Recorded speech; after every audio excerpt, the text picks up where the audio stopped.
Allison Bork is here. That would be a good name for you, Allison Book.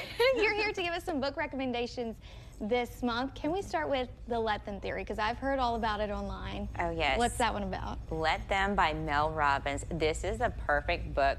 2 simple words can change your entire life. It's about letting things go and not holding on to other people's dramas or worries or words, and just to be able to say let them and move on from it. So it's a powerful, 2 words.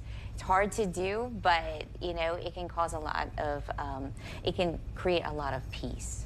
Right. And you were telling me this is more geared towards adults, maybe teenagers, but it's one you're reading right now. Yes, yes. So I'm kind of reading it slowly because I want to absorb it and take it in, and it's great for adults. It is good for teenagers too.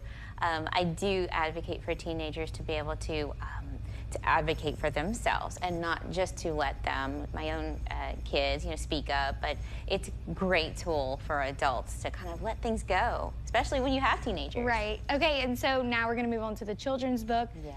Which one is first? Tell us about it. Blooming Rose Blast Off by Piland. And so Rose has to do a brand new project that she has never done before. So with the help of her friends and her father, she creates this rocket launcher that is out of this world. It's about trying new things. Cute. And then the other one on the other side. The Smallest Bird by Belin. And I love this book because it's great for nature lovers. It talks about how to relate to animals and creatures out there. Like, get small like a bird if you want to communicate with a bird, and hop like a frog if you want to communicate with a frog. So it's really, really fun. Cute. Perfect books for all ages. If people want to find more book recommendations from you, where can they find those? So they can visit my website, AllisonBork.com.